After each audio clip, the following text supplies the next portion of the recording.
Hello, everybody, and welcome to the Rally Cry halftime show. We just watched Cincinnati Fear take down Wildcard Gaming in the first game of this best of two. They're very close in the standings. Some playoff implications are on the line, although Cincinnati Fear, with that win, did just stop all hopes of a tiebreaker between Wildcard and Disguised later on. So, yeah, stay tuned for some more tiebreaker scenarios, but yeah, that game was very fun to watch. Thank you to Deserex and Beat for the phenomenal cast. But now, it is time for our halftime show game, and what better way to round out the split than with some superlatives.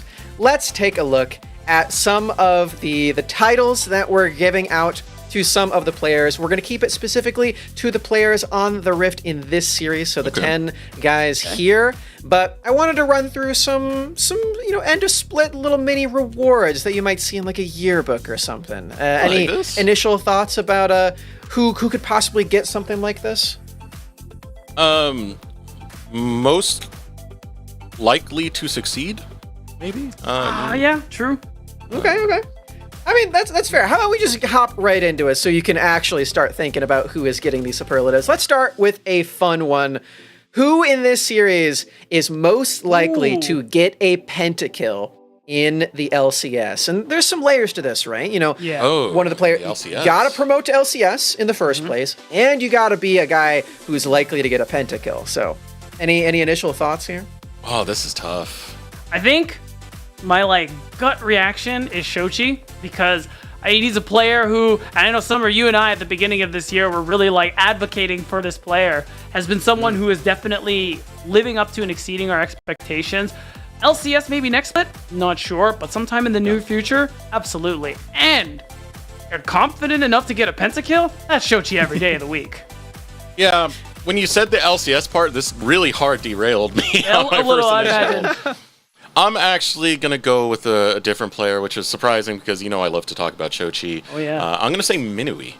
Ooh. And the reason I'll say Minui is because when you join a team, the easiest role to slot in and just basically be plug and play is the marksman role. Everything else, there is a little bit more that you need to kind of gel with the team, but for a marksman, you can be Passenger Princess, to be honest. And all that you really need to is get to the late. The deep cut. And go ahead and just start popping off heads and hope that the team sets you up because they want you to have the kills anyway. I think Shochi, it's going to be much more competitive for him. I would like to see him maybe 2 or 3 splits of LCS down the line before I think we get his first split. His first split. It's gonna before we get him fully unlocked. But yeah, I would go with Minui on that one just from the logistics of what it means to be in the LCS as marksman. Okay. Do either of you want to move over to the other side, or am I going to have to be the tiebreaker here? It's only one. You might have to be the tiebreaker. I'm not budging. Okay. I think I'm going to have to go with Shochi as well. I'm with Beatdown. Some are my goats. I mean, he already said it. We were hyping him up a lot. So, yep. We'll get him up here on the screen just a little bit. Bam. Hooray! There he is. My goats. Hooray, Shochi! You are our winner for most likely to get a pentakill in the LCS. So there you go. But yeah, let's move on to our next one, because we've got a few of these that I think are really fun. The next one that I've got is who has the best smile of all the players in this series. And I think this would be an easy one if we were looking at the next series. I think Soul would be my winner. Yeah. I really like his smile. Good shout. But yeah, any standouts here? I'd like to take this one first. I'm going to go with Perry. Perry, that's true. Anytime we have an interview with him, he's so excited to just talk. And, yeah. Usually he's lit up with a pretty genuine smile at the same time, so he's got a good one. I think he won me over, Deserex. I think I agree with Perry. If you ever watch Perry's streams too, whenever he gets excited, whenever he's smiling, it's very infectious. And you want to laugh and you want to smile too. Yeah, very true. All right, Perry is our winner. Woohoo! Perry, you've got the best smile. I should have picked a picture smiling. where he's smiling. That's my bad. I should have thought ahead. That's my bad. It'd be like that. Tune into his stream, Perry Jungle. You can check out him smiling over there. Very educational. Yes, lovely stream over there. All right, let's keep this pushing. Let's move on to our next one.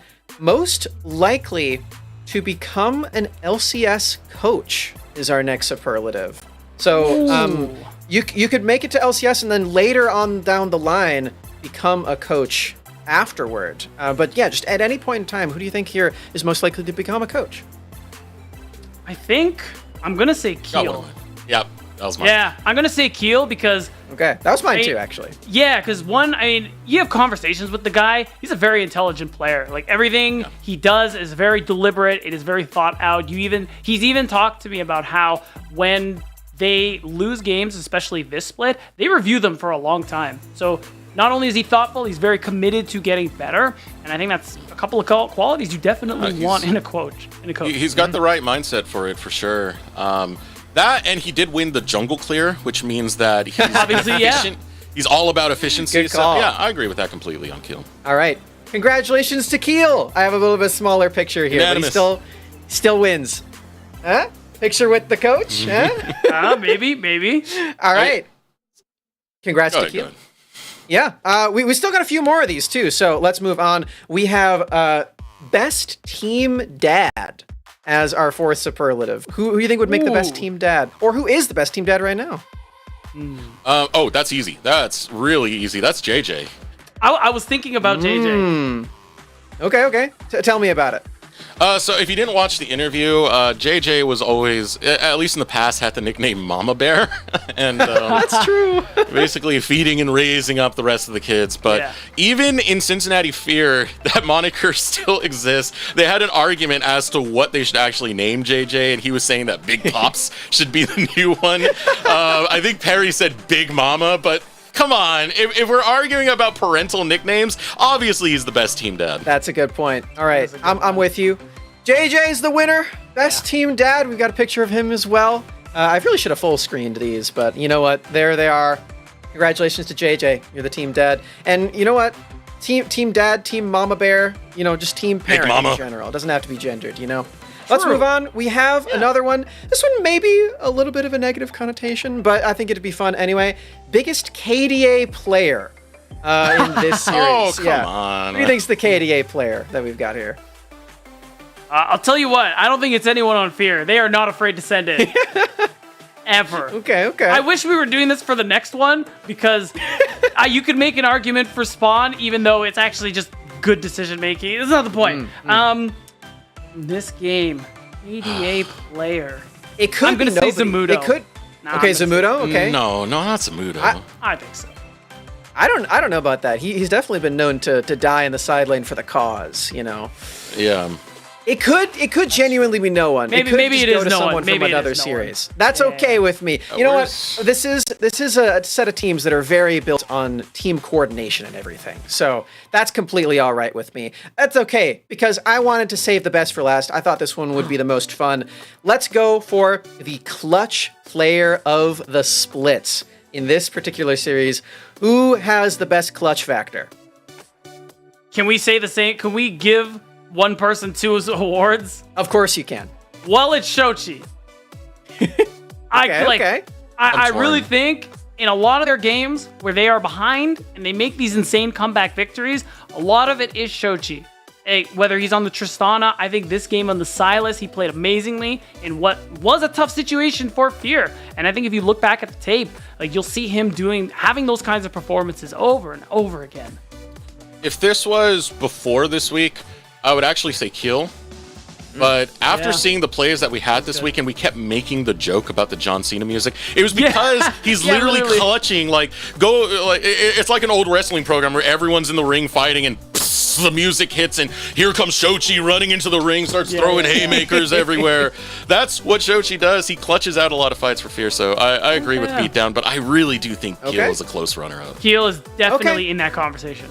We've got a second place then, but however, it is still Shochi. You win your second award, and you know what? This kind of does make a lot of sense. You want your clutch player to be capable of finding pentakills, so I think this is a worthwhile achievement. Shout out to Shochi. You are the winner of multiple different awards, and you're also the winner of that first game that we watched as well. Cincinnati Fear doing a great job to win game one. Yeah. And I think this is time to talk about another fun game that's going on today, gentlemen, because what's the game? We have a race going on right now. It's a well-documented fact that no team in the NACL Summer Split has gotten a 6-0 week quite yet. Our team, Cincinnati Fear, they're 5-0. FlyQuest on the other stream right now are also 5-0 going into their second game. It is a race. Who can get the 5-0? Who can get the 6-0 the fastest? Who can end your game the fastest? And can they even win at all? We're going to have to find out if that 6-0 record is even achievable at all. And the time is ticking, guys, because we are playing against the LCS Challengers League stream right this very moment. So we got to get into the draft. We got to make sure that Fear has the fastest possible game. Let's go. Yeah, I'm looking at the time. It says hair 30. But you know what? I do feel like we messed up a little bit. I was thinking about it more. Do you remember what our play of the week is? The parry base defense. Parry, what literally what do you call clutching it out for Fear. Oh. Yeah. I feel like we missed that one. Oh, we may have trolled Perry just a little bit. But you know, like I think my explanation was fine. It was. I'm okay giving it to Shochi, but the fact that we didn't shout out Perry, we did him dirty. So for that I apologize. But one thing that we got to point out is, remember, we got word that FlyQuest Challengers won against Supernova during the last roughly 10 minutes of our game 1. So not only are both these teams racing to playoffs, they're racing for the 6-0, and I gotta say, FlyQuest officially has a lead. Man, that's cheating, though. Come on, just because they start the game. What do you mean? They won faster. That's how this game works. Okay, that's fair, that's fair. But yeah, let's put an end to the 6-0 myth and see if either FlyQuest or Cincinnati Fear can do it. I mean, FlyQuest have the bigger odds right now. For sure. I imagine things, especially when you're playing your last game over in a case like Supernova, why not just have fun with it to close out the season? But as we do head into this draft right now and start taking a look at the picks, it's the same story coming out for Wildcard. They are really targeting that bottom lane. What do you think we're going to see different coming out from Wildcard this time to try and not get repeated results? It could be the first pick onto the Tristana themselves or the Sejuani. Yeah, exactly. There's a lot of different options, especially because this is Wildcard, where, one, they've been known to flex the Sejuani, which is actually a pick that Soligo has played in the mid lane, and I actually rather like it. But it is just going to be that priority. They want Soligo back on the Jace again, and they're fine giving away things like the Tristana to Shochi. That's such a surprise to me. Yeah. I mean, Tristana, we know Shochi is very capable at it. We talked about it in the last draft, but Minui proved that he has good placement on it as well. And still just kind of teasing us with a lot of these picks. It's going to be Trist, man. Come on, there it is. I mean, we know. We're just having a little fun, scrolling through top laners, like, what if I play Malphite? First pick, wouldn't that be crazy? In the mid. Yeah, you never know. But of course, what if I accidentally lock in Katarina again, you know? No, please no, not again. But yeah, like, from what we've seen from Fear so far, nothing needs to change clearly, especially in this first rotation. It is on Wildcard to figure out what to do next. I mean, the poke comp they went for was pretty good. The salty run back is absolutely a possibility for the future of this draft, but after a loss like that, it is likely Wildcard are thinking of something a little different, as both these teams really going to the end there with these timers. Okay, we are switching it up a little bit, as with the Maokai ban, it has to be a new approach into the jungle, and it's going to be the Ivern locked in. You got that, plus some of the poke locked in from Jace. You got one more to come in. Let's see if they really do want to commit to that kind of poke identity that they had in game number 1.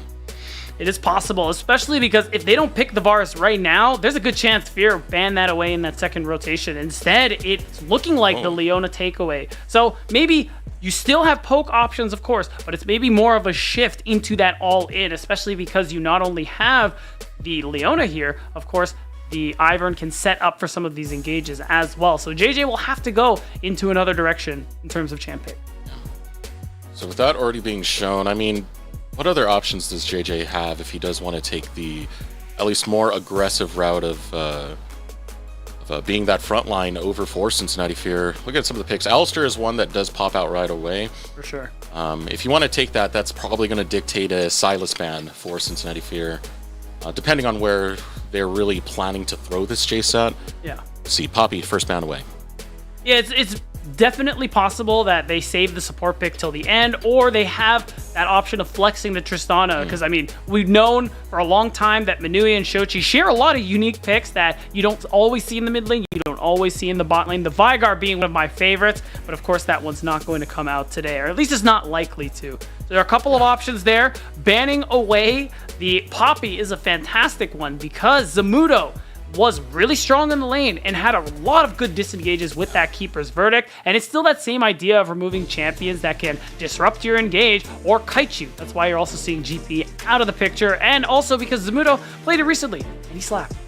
Yeah, and you know what else he played recently was that Poppy, and he kind of took Philip to the trash can with that one. Yeah. There's that hover over towards the Alistair. Nautilus is definitely another one you can go for. It's not going to be a Lux, man. You already have... No. You really do never know with them. You really do never know with them, but there it is. Alistair gets locked in. That does open up the Silas for a wildcard if they want to see it that way. I don't believe Saligo's actually played that champion this split, but Zamudo, more than capable on the Jace, and would likely be fine playing it into the Renekton. So I am interested to see if that one comes through. It would be a big grab there for wildcard. Silas, with that ultimate, is ridiculous. That Unbreakable Will does wonders for you here, and they're gonna play with us until the very end, SRX. We're gonna see what they lock in there. Is it going to be... No way. Again? Not again, man. If I remember correctly, the Warwick was supposed to be an answer to the Rumble from last game. I didn't actually catch that game. I did, and it was actually pretty good. Like, in the lane phase, it was that good answer. You have a lot of sustain in your kit, but I still don't like it into the Renekton. Yeah. Jax, there you go. That's more like it. Right. You're going to lose in the laning phase, but you outscale inside. And when we talk about side laners, in the 1v1, later on into the game, Zamudo's not going to lose to anybody. Yeah. And now this leaves the last pick for Cincinnati Fear in terms of where they are going to place these champions in. And this is the big one right here, Marksman role. Where is Tristana going to go? No way. Oh! I'm a genius. What else can I say, Eric? Like, it's the Vigar. It could easily go into Manui or Shochi's hands. Beat. Like, how does he do it? It honestly pairs really nicely with the Alistar. You know why? That Event Horizon, quick little headbutt, you get stunned. It's literally like, there's no counterplay. It's actually the most annoying thing in the universe, and it's looking like that's the matchup we're going to see here. Shochi gets his signature Tristana. Manui brings out the pocket pick with the Vigar, showing us that 13-13, it doesn't matter what patch it's on. He's going to play what he wants. The tiny master of evil into the bottom lane. And imagine if you're Dawn Bray right now. What's going through your head? Use Zenith Blade, headbutt away. Use Zenith Blade, Event Horizon, say no. That is a pain in the backside, man. And this gives... It's such a creative pick coming out for Cincinnati Fear. Absolutely, and now with the Tristana paired up, we want to talk about scaling late game. Now I favor Fear, where I favored Wildcard in game 1. Wildcard are going to be the ones who, they're going to be under a lot of threat, SRX. There's a lot of things they have to deal with once we get into that mid game. Yeah. And the thing is, Wildcard, they kind of struggle a little bit at many stages here, because if we talk about playing for the Rift Herald, I favor Cincinnati Fear. If we talk about playing for the early Dragons, that's something Wildcard can go for. But in every other way, this early game is going to be very difficult for them. Ooh, still imagining a slugfest between these two squads, Wildcard and Fear. And if you want to support these squads, be sure to subscribe to the Twitch channel. You can also subscribe to LCS Challengers. Both of them have their own emotes that you can use here in the Twitch chat. Also, be sure to use the hashtag NACL on Twitter to let us know who you want to take the dub, or any other spicy hot takes you might have.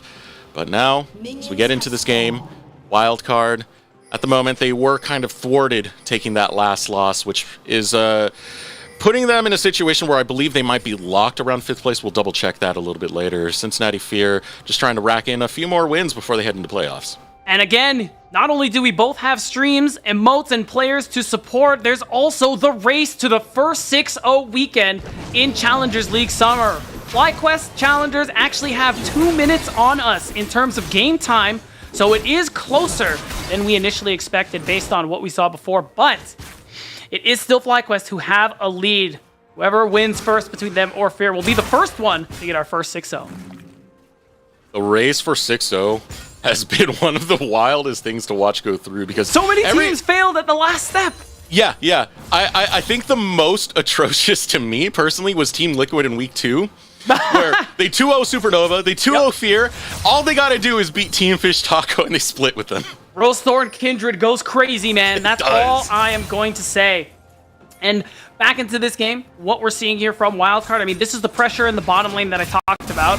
And this is well, that's what you talked about. The ways to interrupt the Zenith Blade there, even though Lens and Dombre will get level 2. And this is fine. Manui, you're playing Vigar, man. You're trying to stack that passive, that phenomenal evil power. In the late game, you are going to blow people up. And until that time, you got to play as safe as you can while the rest of the map make big money moves. I'm so happy right now to see a Vigar in the bottom lane. Oh, okay. So, fun fact, when I first started playing this game, Vigar was the first champion I ever mained, and it was Season 1 before we established the meta where we put mages in the mid lane. So you used to take just a bruiser and whatever you wanted in the bottom lane. Oh, that chain of CC, hard to deal with for Lens. And this is taking me back to those days, B. This is taking me back to my young teenage state. No. I mean, you are a little old. Come on. Sorry. Oh, JJ. He was already stunned in the cage. A little bit of a slip up there in terms of the interaction. But overall, that pressure there to just try and make sure a dive can't be set up there for Keel is really important here. You got to imagine there isn't going to be any real blood early on like we saw in that first game. I mean, unless Shochi sees some kind of opportunity. It is Wildcard who need to be the one to make these plays happen. Here, all they have to do is minimize their losses, make sure they get that first Rift Herald, and everything's going as planned. Taking a look at the jungle pathing right now, because I do want to see where this Ivern is going to end up. It's clearing to end on the bottom side of the map, and that's to steal away some of the camps coming in for Perry. And Perry, unfortunately, he is going to be welcomed into his jungle with some bad news, as Keel awaits a warm hug with him. Yeah, I mean, this happens. Keel has the smite. Really easy to steal away these camps as the Ivern. Oh, he actually interrupted it. Oh, that was a nice interrupt. That actually puts Keel in a terrible situation. Calling down the bottom lane of Wildcard to defend their jungler. Forces the flash out. Dombre is stuck in the baby rage cage. And here comes Shochi. Kill number 1. Gets the reset. Goes after another. A double kill for Shochi's Tristana. Are you kidding me, Pete? Is Shochi getting a triple? 4 minutes in. Cincinnati Fear are off to the races. I'll tell you what, the last time Shochi got a multi-kill in the first 5 minutes of gameplay was when he was playing Azir and picked up 4 kills in the bottom lane. Now, and he led them to an insane victory. You can see it now. Catching out Keel, who was trying to steal the Gromp, and ended up making the perfect opportunity for Fear here. Shochi knew what time it was as soon as this play happened, and he got that move on Saligo first, which is what opened up this play. It is disaster for Wildcard. He went straight to his front door, heard your order is ready, opened it up, and guess what? It's a triple cheeseburger that he's able to just munch on down. Now taking that reset, 300 gold bounty, 3 kills in, will get a pretty major purchase if he could finish it, but I believe Saligo interrupted in the mid lane. Now Wildcard going for one of the few options they had in this early game, like we highlighted, that Dragon. Dragon stacking, a big thing for them back in Spring Split, where they often drafted straight up for the 5v5, no matter how lane interactions went. This time, they have tools to play things out in the early game, unlike the spring days, and Wildcard still need to be the one to make these things happen, but it's so hard, because now, Shochi's walking back with 3 kills, JJ is trying to set him up for more. Oh, and they got Saligo. Wow. Saligo still has flash, but he gets sent the wrong direction. Actually, right over to the arms of the rest of Wildcard. So, fortunately, the response coming out of the rest of Wildcard at the right time to make sure Saligo survives, but look at this pressure from Fear.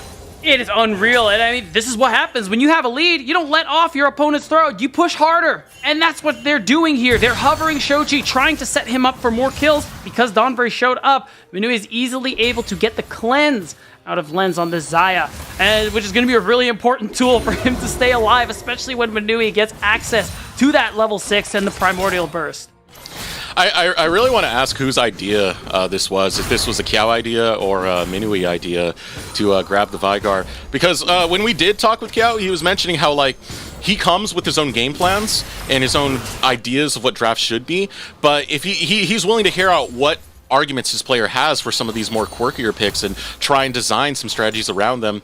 I don't know if this was a Kiao idea or Minui was just like, yeah, I'm good on the Tiny Master. Hard to say. I mean, if they win, we can ask in the interview, but here's that level 6. A nice sidestep, and Minui just decimates Lens. Dawnbreak caught out. The power of the sun trying to help you, but the power of the stars are falling right upon your dome. 100 health remains, just barely able to survive. Fear! They're trying to speed run to that 6-0. They heard that FlyQuest was ahead of them, and they're the ones who are pressuring Wildcard at every single opportunity. Taking advantage of that level 6 advantage there for Minui was perfect, and you're just setting Lens behind, who never had access to that ultimate. Shochi, brother man, we're getting ambitious. No, he's fine. He's fine. It's chill. But, like, you know, also, relax. Yeah, you know, you got a strong lead, man. You don't got to go that buck wild for it. Call JJ over. Get Mama Bear to go ahead and spoon feed you another one. I mean, you called it. He's here. No flash, remember. Headbutt pulverize combo lands onto Sligo, but Dawnbray was called up. Buster shot lands onto Dawnbray. Sligo's too low, so is JJ in the process. Shochi might look for the kill on Sligo, but it's already too late. JJ has fallen from a shock blast, but here comes Wildcard, finding engage onto Shochi. Zenith Blade lands, and they find a shutdown onto Shochi. Wildcard punch right back. I mean, that shutdown going on Dawnbreak feels really bad, to be honest, but overall, it is a good play to slow down Shochi and what he's been able to do there, punishing him for that over-aggression, and that is something we've seen now and then from this player, despite some of the high highs he's offered for Cincinnati Fear. I mean, half health, real low, you still have a huge lead, and of course you have the Alistar with you, so you do feel confident enough to go for this. But it's a good read from Dawnbray, who is in the area, and because of the root from the Ivern, he's able to get into the fight very, very quickly and allow a kill to go over to Saligo, which was the big bright point of that play. Yeah, all the credit to Dawnbray to actually get the heads up on that roam and match what was coming out from Cincinnati Fear. Just, you lose a little bit of credit when you're the one receiving the shutdown, isn't it? Now, Cincinnati Fear onto the Rift Herald. Control of the side of the map goes to Cincinnati Fear. You can see shoving it away is going to be Philip. So now looking to crash this Herald in and get some gold rolling for the squad. And the gold is rolling. Let me tell you, DesserX, right now, the Herald that we were talking about has come through, as you said, and Fear can do whatever they want with it. And the thing is, you're with the Tristana, that ability to break down turrets and demolish is unreal. And you can see that's why Saligo is trying to pressure him, trying to keep him off of it. But my god, this early game damage is done. Shochi, 2 games in a row at the top of the charts in the first 10 minutes. And also, these supports are no longer bot laners. They keep heading back into this mid lane to scrap it out. Both Saligo, Dawnbray, Shochi, JJ. And now, Dawnbray does have level 6, so you are going to have range on that engage for this Leona. That's right, that Solar Flare is going to be the difference maker, hopefully, for the side of Wildcard. They're definitely going to need it with how this early game has been going. And once again, Heal forced the flash as he's trying to get the Gromp respawn. This time around, he did manage to secure it. And Philip, though, Ludo. Philip was thinking about it. He just wants to wave in. Yeah, timing's always a hard thing to pull off against a Jax. Because Ruthless Predator, great stun, does a lot of damage, especially over the Fury bar up. But if it's red, Counter-Strike means that Zamudo is just going to win the solo right after. That's right, don't want to be taking those chances. But right now, my eyes are on Perry. Where is he going to drop the Rift Herald? Again, you're playing with the Trist, who has a huge advantage, has that Kraken Slayer built in record time, DesserX. And that's going to be a very strong point for the map here as Fear go for that second Drake. Second Drake getting taken. Cincinnati Fear, early game controlled by them so far. 11 minutes 21 into this. Having about a 2K lead. It's going to be an Infernal map, 1 dragon apiece for both of these squads.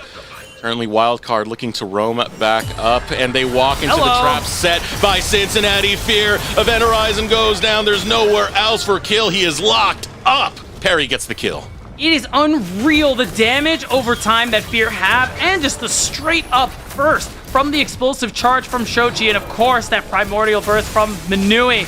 He's going to be getting a lot of passive stacks from that, and certainly a lot of kill confirms. And as we expected, Herald mid means more gold for this mid laner who was already topping the charts. Cincinnati Fear getting everything they want in this early game, and there is no reason to let the pressure off. It's good too. You force the ult out of Lens as long as you live. Whoa. Yeah, he's gonna live. Okay. As long as you live, it's worth. Yeah, yeah. Popping the ultimate right there.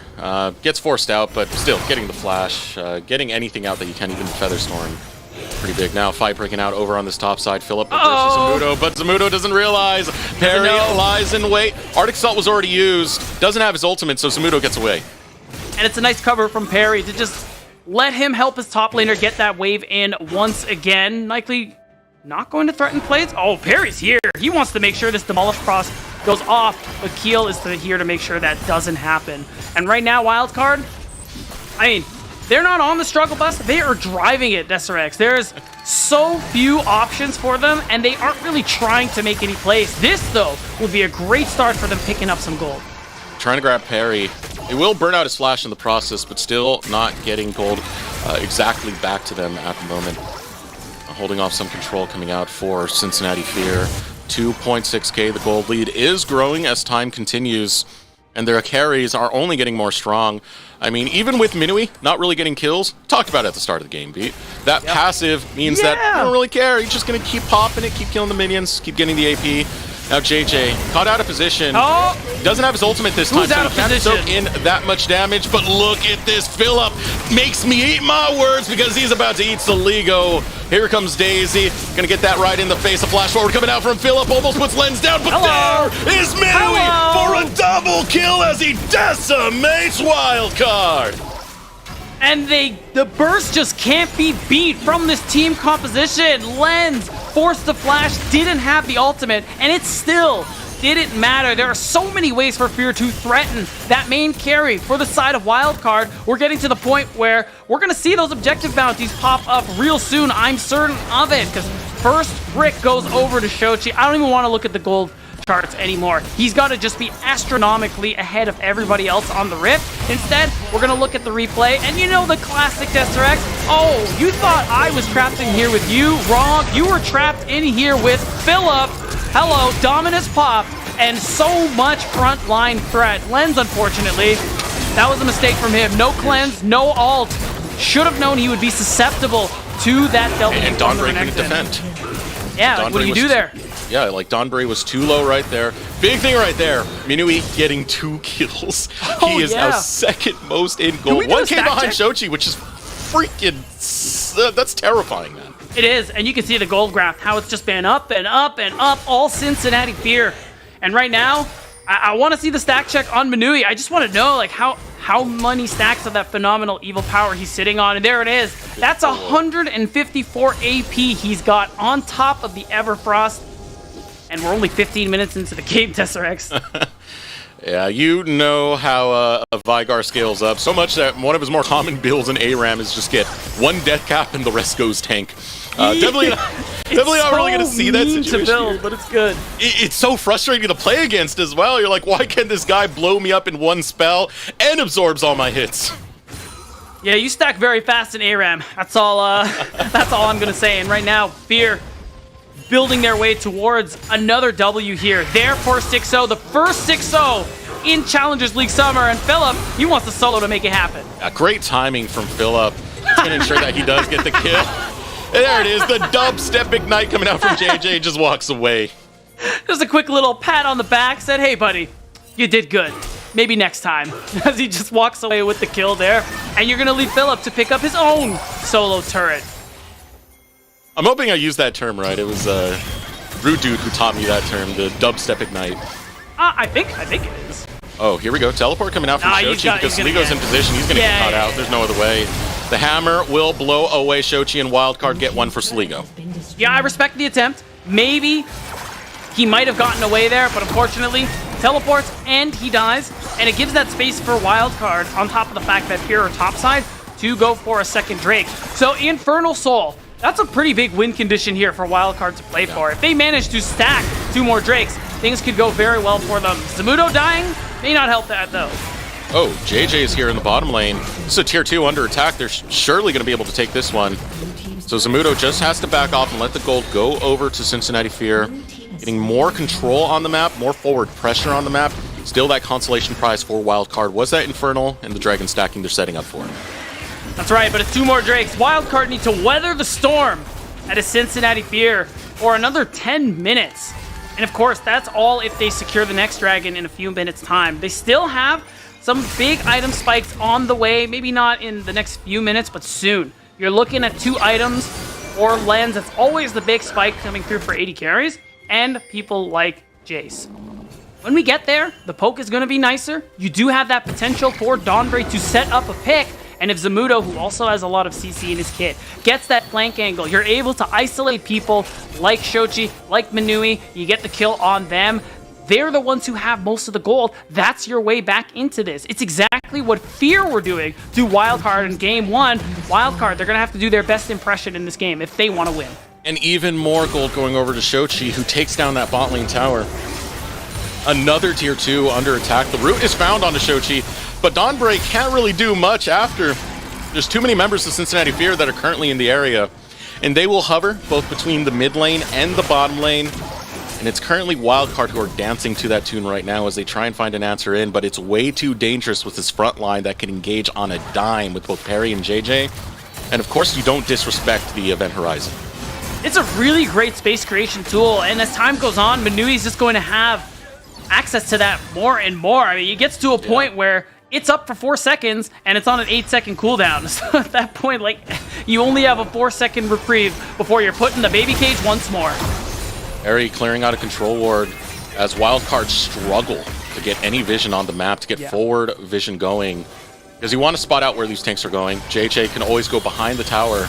As he is right now, has to set up on Soligo, but too many members of Wildcard in the area. Minui trying to back off.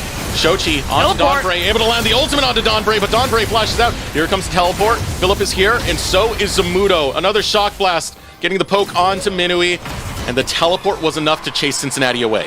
But still, that is costly there for Wildcard. Soligo will have his soon. That means he's going to have to be sent to the top side with that next dragon coming up in a couple minutes' time. And Zamudo left the top lane that he was pushing out. Now it is still pushing in favor of Cincinnati Fear. The map is still in shambles for Wildcard, and there aren't many options for them in terms of setting up vision. It just ends up being every time, wherever Fear aren't, Wildcard try to push up their vision line in the opposite part of the map. You can see it topside, that defensive vision in their jungle, just to allow Keel to get some farming in. He is a level ahead of Perry, which is really all Wildcard have to show for these first 10-15 minutes of gameplay, and Wildcard are the ones who are still in a very difficult position.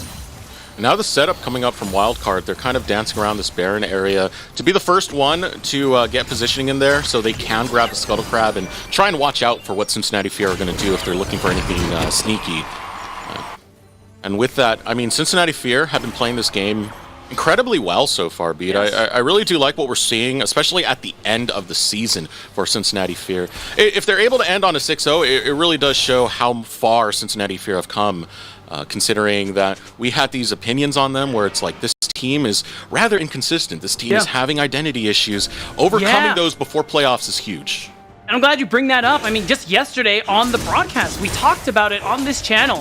How are there too many cooks? Are they going for too many recipes? Should they lock it down to one style? I mean, my answer to that question was absolutely yes. And picks like these, comps like these are that Cincinnati Fear style where you have a lot of that agency. You do have these unique picks. You can flex around between Shochi and Minui so that you can continuously throw curveballs to the enemy. And we wanted to see more from Fear going into playoffs. I can confidently say we have seen it. Yes. And look out for Cincinnati Fear to make another top placement like last year. Pulverize onto Soligo. He's by his lonesome. The tower gets demolished, and Dawnbray set in the crosshairs of the cannons that Shochi fires away on. And it's just an easy pickup. Another turret dropped, and Soligo off the map once more. We talked about that dragon coming up being the sole win condition for Wildcard Gaming. Unfortunately, that's no longer an option. You can see the state the map is in. You can see the vision on the bottom side. And more importantly, Fear, they're going to pull the trigger on the Baron. We know they are not shy about going for this big purple worm when they think they have the slightest advantage. Now here's the thing, Soligo does have teleport He's up right now. He's still going to be late nonetheless because Minui puts down the baby rage cage and Wildcard can't continue forward. Kill will not get there in time. Baron goes over and it forces the fight to come out. Fear with the chase. Philip goes in. The Gator with the roll. Can't take out Lens, but Parry sure can. As Shochi finds a reset. Double kill onto Saligo. Triple kill. Let's go for more, baby. It's a triple. Can he get onto him? Flashes forward. Needs the Gator to get the Ruthless Predator. It's all right because Cincinnati have reaped down onto Wildcard as they march with the Turo Baron buff for the 2-0.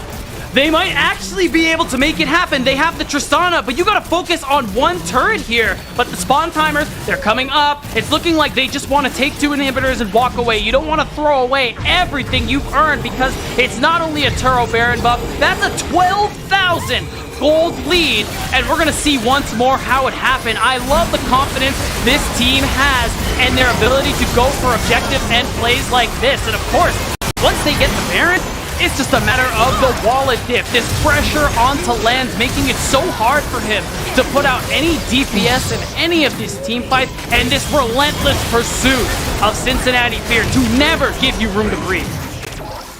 Triple kill for Shochi. Couldn't finish off that last one on a kill, but it doesn't matter. The base in flames right now. And now Cincinnati Fear, they only have to focus one more side of the map. Just look how rich this man is. Living in a mansion right now is Shochi. All on his lonesome, not even counting the fact that the rest of the team are still miles ahead of their opponent. Remember, Baron in hand. FlyQuest not even close to finishing their first game. This won't just be Fear's first 6-0. This could be the first 6-0 of NACL Summer.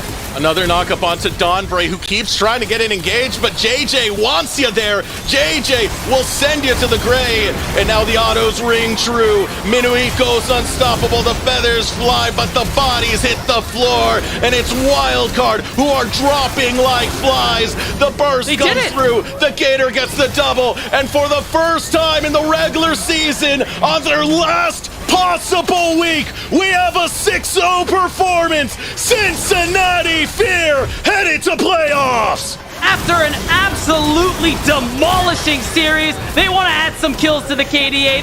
They know they're so far ahead of the race, and they're going to cap it off with a 14k gold lead. Deserex. Oh my god, what was that? 6-0 is no longer a myth. Cincinnati Fear have done it, and that is the high note that you want to end on the regular season, because you're ready for playoffs, and you have shown the other teams that these hands have weight, baby. They sure do, and it's seeming like Fear's finally playing in the same weight class we saw from them in spring, a split, when they finished top 4. Not only that, they're in a position to be top 4 themselves at the end of this regular split. And looking at the damage this time around, I mean, there's nothing to explain like there was in game 1. It's just fear, fear, fear. Let's put a message out to the other teams right now. Look at that big middle finger in the red side. That is Shochi. That Tristana cannot be allowed through. Shochi definitely going to be our player of the game. He's so comfortable on this pick.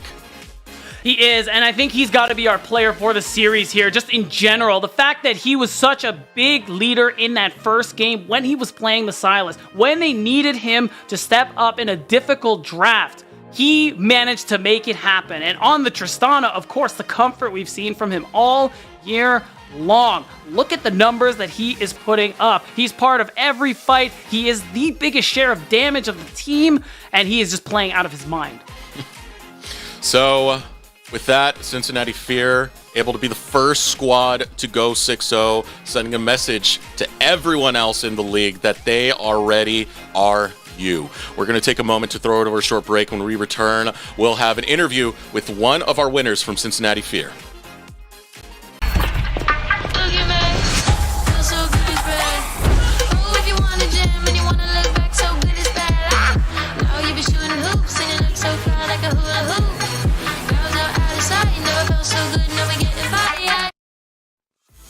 Hello, everyone, and welcome to the Verizon post-game interview. I've got the victorious support, JJ, here with me from Cincinnati Fear. JJ, congratulations on the win. You guys officially got the first 6-0 week of the entire split. How do you feel about that?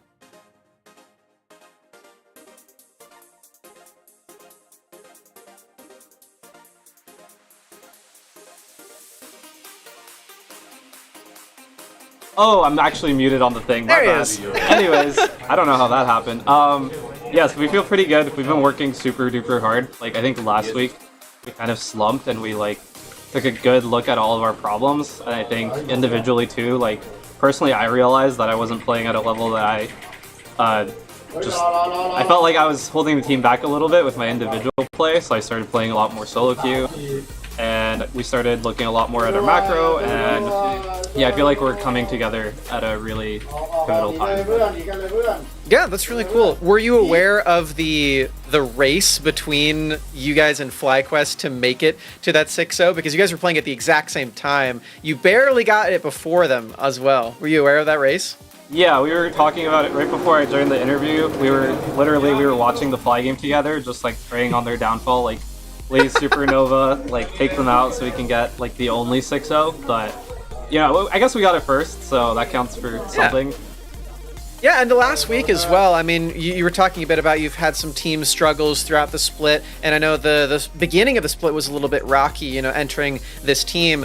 Tell me a bit about how that struggle actually went and how you ended up overcoming it as well, like throughout the entire split, not just from last week to this week.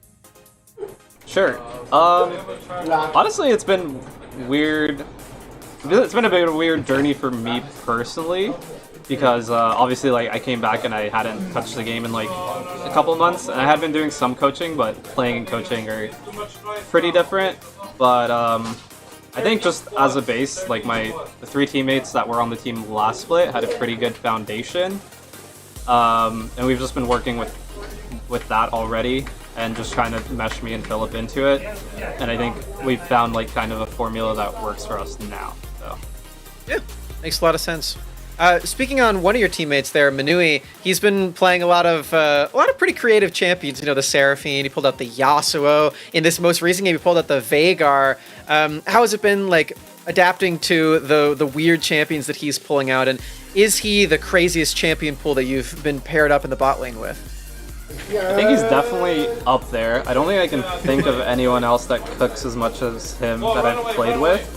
But I like that a lot. I feel like it brings a lot of versatility, and like it's not like if he picks Aphelios, I know we're also going to win the game, you know? So it's like we can play traditionally or we can play other stuff, and that just makes other teams have to think so much more about what they want to do in draft. But yeah, I don't know. Like when he locked in Veigar today, I was just like I didn't see the angle, but then he said it, and I was like, oh, wait, it's actually really good here.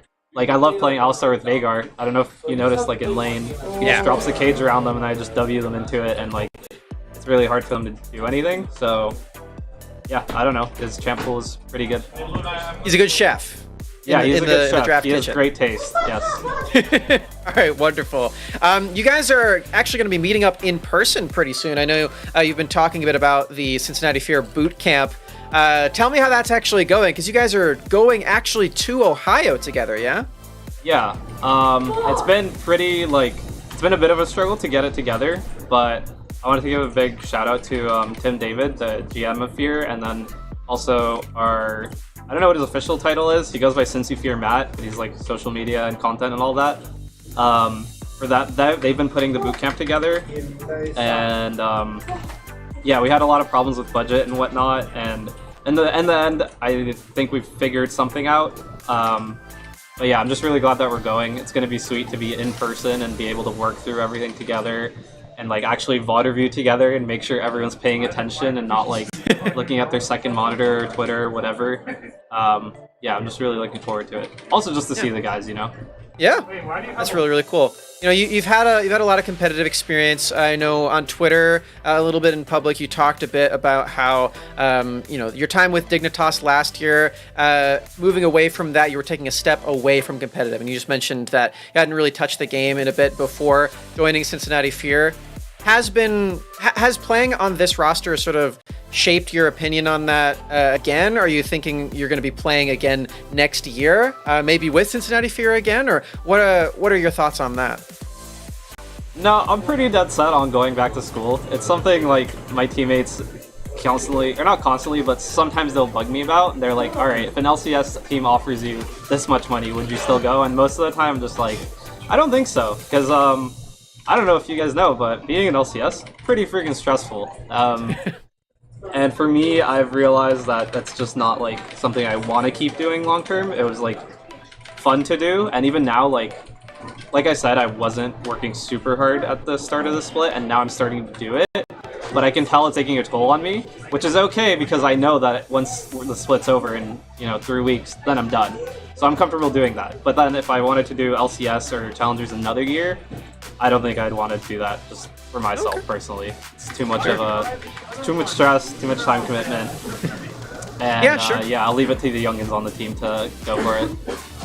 Well, it's been a nice little split to see you back at it again. You guys have been improving a lot, and I've been really enjoying watching your play as well. Again, congratulations on that 6-0 week here at JJ, and I'm wishing you all the best of luck when it comes to the playoffs here really soon. I'm really looking forward to seeing you guys play again.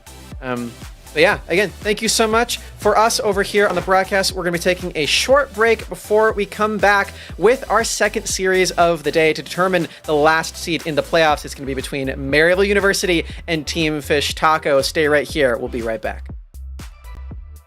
The LCS Challengers League is brought to you by Turo, the world's largest car sharing marketplace. Find your drive.